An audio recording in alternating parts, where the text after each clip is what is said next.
Agreement cancel చేసుకుంటున్నావా? ఆ నష్టపరిహారం చెల్లించడానికి ఈ ఇల్లు అమ్మాలనుకుంటున్నావా? అసలు క్యాన్సిల్ చేసుకోవాలని ఎందుకు అనుకుంటున్నావు?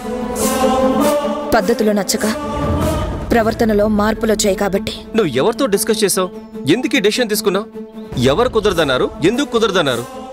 అన్ని దీనికిదే అనుకుంటుందయ్యా. అసలేం జరిగింది జరణి? మరి అనగనగా ఒక రాజు అని మొదటి నుంచి నువ్వేం మొదలు పెట్టి చెప్పాల్సిన అవసరం లేదు. వర్క్ చేయాల్సిన దాన్ని నేను. నాకు అక్కడ వర్క్ చేయడం ఇష్టం లేదు. అలాంటప్పుడు నేనెవరినో అడగాల్సిన అవసరం నాకేంటి? డిస్కస్ చేసి సంజాయిషులు చెప్పడం, వివరణలు ఇచ్చి కాంప్రమైజ్ అవ్వాల్సిన అవసరం నాకు లేదు. కాకపోతే నష్టపరిహారం 1.5 కోటి కట్టాలి కాబట్టే నేను ఇల్లు అమ్మాలని అనుకుంటున్నాను. చూడు జనని, ఫైనాన్షియల్ మ్యాటర్స్తో లింక్ అయి ఉన్న అగ్రిమెంట్స్ మీద సైన్ చేసే ముందే 1కి 10 సార్లు ఆలోచించి సైన్ చేయాలి. నష్టపరిహారం అంత పెద్ద మొత్తంలో ఉన్నప్పుడు అసలు ఎంట్రీ అవ్వకూడదు. అయ్యాను, ఇప్పుడు వద్దనుకుంటున్నాను. ఇప్పుడేంటి?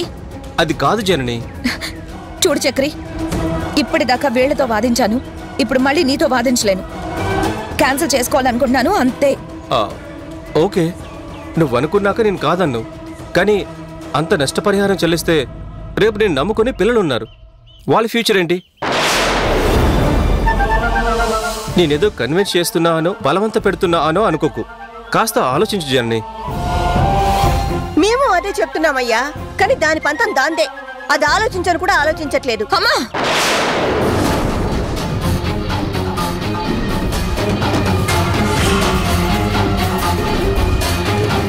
ఆంటీ, మీరెవరూ మాట్లాడకండి ప్లీజ్. జనని, పిల్లల ఫ్యూచర్ ఆలోచించు. అసలు ఇష్యూ ఏంటో చెప్పు, నేను వెళ్ళి మాట్లాడి సాల్వ్ చేస్తాను.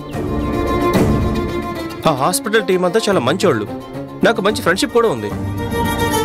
మంచా వచ్చే అబద్ధం, పైన రకం లోపల ఇంకొక రకం.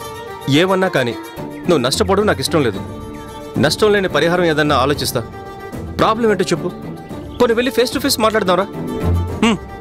చక్రి, ఇలా చూడు చక్రి, ఈ విషయంలో నన్ను బలవంతం చెయ్యొద్దు. అగ్రిమెంట్ క్యాన్సిల్ చేసుకున్నంత మాత్రాన నేనే నా పిల్లలకు అన్యాయం చేసినట్టు కాదు, చెయ్యను కూడా. చర్చలు, సర్దుబాట్లు అస్సలు నేను కోరుకోవడం లేదు. నా డెసిషన్ నేను మార్చుకోను, అంతే.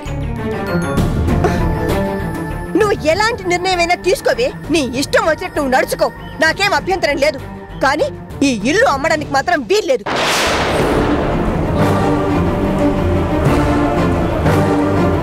ఆంటీ అనేది కరెక్టే, డోంట్ డూ దట్. అమ్మా, ముందు నువ్వు అగ్రిమెంట్ క్యాన్సిల్ చేసుకుంటా అన్నప్పుడు నాకు కోపం వచ్చింది, టెన్షన్ కూడా ఫీల్ అయ్యాను. ఇల్లు అమ్ముతా అన్నప్పుడు షాక్ అయ్యాను. అసలు నువ్వు అక్కడ ఏం ప్రాబ్లం ఫేస్ చేసావో మాకు తెలీదు.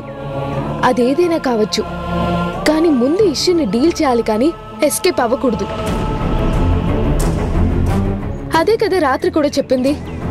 చెప్పేవాళ్ళు ఈజీగా ఎన్నైనా చెప్పొచ్చు అని నువ్వు అనుకోవచ్చు, కానీ సిచ్యువేషన్లో ఉన్న వాళ్ళకి మాత్రమే ప్రాబ్లం తెలుస్తుంది. నా ఒపీనియన్ నేను చెప్తున్నాను, రైటో రాంగో నాకు తెలీదు. ఇల్లు అమ్మడం మాత్రం నాకు ఇష్టం లేదు.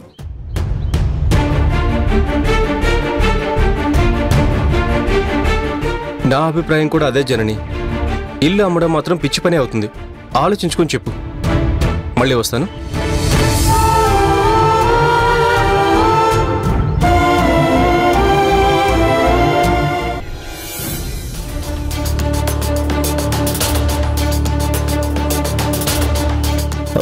గుణ, నీకు విషయం చెప్పాలి.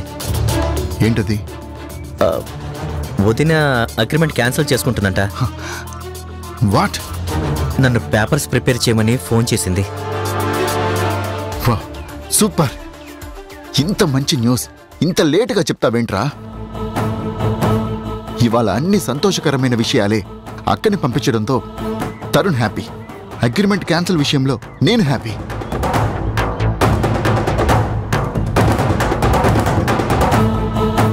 వీడికి వదినంటే కాస్త కూడా ప్రేమ, ఆపేక్ష లేదు.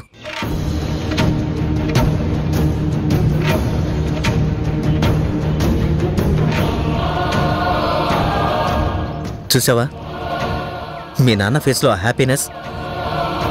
ఇప్పుడు ఏం చేద్దాం రా? అదే ఆలోచిస్తున్నాను. ఎలా అయినా క్యాన్సిల్ అవ్వకుండా చూద్దాం.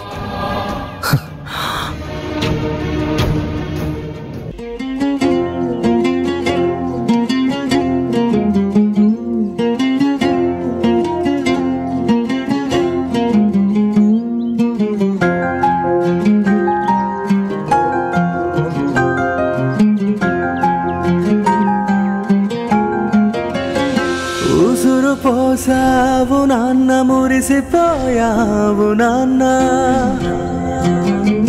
నడత నేర్పావు నాన్న, భవిత మార్చావు నాన్న. మీరిద్దరూ పోట్లాడుకోవటం ఆపి మాట్లాడుకోవటం ఎప్పుడు మొదలు పెడతారు? ప్రియమైన జననీ గుణాలకు కృతజ్ఞత. మీరిద్దరూ కలిసి నన్ను బతికించారు సంతోషం. కానీ మీరు కలిసి బతికితే నిజమైన సంతోషం. లేకపోతే నాది జీవచమం లాంటి బతుకు. నా కోసం మీరు బలవంతంగా బతకడం కాదు, అర్థం చేసుకుని ఇష్టంగా కలవాలి. అప్పుడు మీరు పిలిచే పని లేదు, నేనే వస్తాను. సరే, అందాక మీకు ఏమీ కాని ఆత్మ బతుకుని. జరగనిది నీ తోడు లేని చోట ఎలా నేను బ్రతికేది?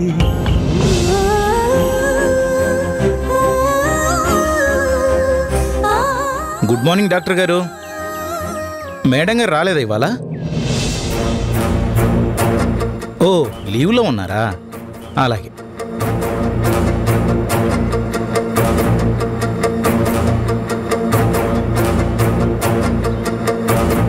గుణ గారు,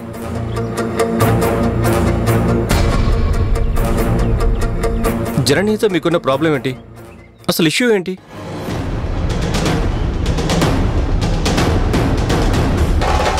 తను మీతో చెప్పలేదా? తను నాకేమీ చెప్పలేదు. అసలు తను ఇక్కడ చేరినప్పటి నుంచి నేను కలిసిందే లేదు. తను బిజీగా ఉంటుంది, నేను నా పనిలో బిజీ అయిపోయాను.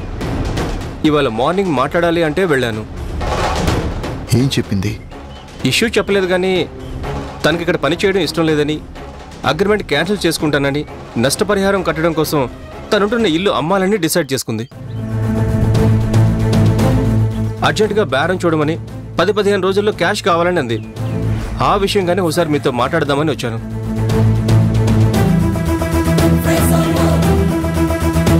తనని ఒకసారి నాతో మాట్లాడమని చెప్తారా? మేము సాల్వ్ చేసుకుంటాం. చాలా థ్యాంక్స్. నాకు మీ మంచితనం తెలుసు. ఆ విషయమే జననీతో కూడా చెప్పాను.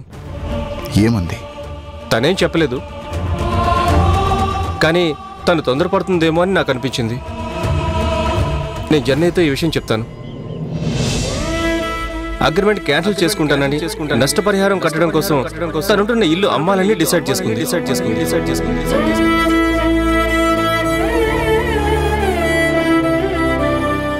ఇల్లు అమ్మడం మాత్రం పిచ్చి పని అవుతుంది. ఆలోచించుకొని చెప్పు. మళ్ళీ వస్తాను.